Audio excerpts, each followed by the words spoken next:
আজকে 2-3 দিন যাবত দেখতেছি বাংলাদেশের রাস্তা থেকে অটো রিক্সাগুলো উচ্ছেদ করা হচ্ছে এবং ভাঙচুর করা হচ্ছে। কিন্তু আমার কাছে একটা প্রশ্ন, এই যে অটো রিক্সাগুলো উচ্ছেদ বা ভাঙচুর করা হচ্ছে, এগুলো কি প্রথমেই করা ঠিক হচ্ছে? কারণ দেখা যাচ্ছে এই অটো রিক্সার উপর অনেক ফ্যামিলি নির্ভর করে। এই যে অটো রিক্সার দামগুলো 2-3 লক্ষ টাকা, এটা অনেকের কাছে 1 মাসের স্যালারি হতে পারে, কিন্তু এদের কাছে 1-2 বছরও লেগে যেতে পারে। বাংলাদেশে এই অটো রিক্সা চালানোর মূল উদ্দেশ্য আর কারণ কি জানেন? বেকারত্ব। বাংলাদেশে কিন্তু সচরাচর চাকরি বা কোনো কাজ পাওয়া যায় না, তাই অনেকে আছে ফ্যামিলি চালানোর জন্য এই অটো রিক্সা ব্যবহার করে।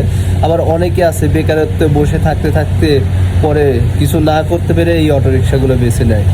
তাই তাদের উচিত ছিল, দেশের উচিত ছিল যে এগুলোকে এভাবে ভাঙচুর না করে কোনো নির্দিষ্ট কোনো কিছু করা, যাতে তারা বেকারত্ব থেকে দূর হতে পারে এবং তাদের ফ্যামিলি নিয়ে চলতে পারে। তাদের কাজের ব্যবস্থা আগে করতে হতো, কাজের ব্যবস্থা না করে আগের থেকে ভাঙচুর করে তারা এখন ফ্যামিলি নিয়ে কীভাবে থাকবে, এইটা কিন্তু কেউ ভেবে দেখে নাই।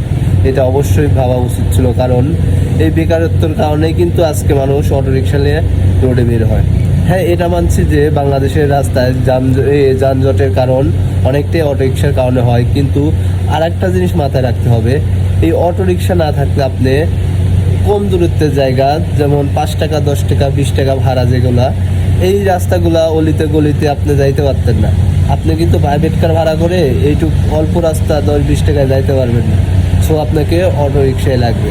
তাই এই অটো রিক্সাগুলো যেমন প্রয়োজনীয়তা কম, আবার প্রয়োজনীয়তা অনেক, এটাও দেখতে হবে। যানজটের চিন্তা করলেন, হ্যাঁ নির্দিষ্ট পরিমাণে ব্যবস্থা করেন, অটো রিক্সার জন্য আলাদা লেন করেন, অনেক কিছু করা যায়, কিন্তু এইভাবে ভাঙচুর করে মানুষের হক মেরে এভাবে কিন্তু দেশ চালানো যায় না।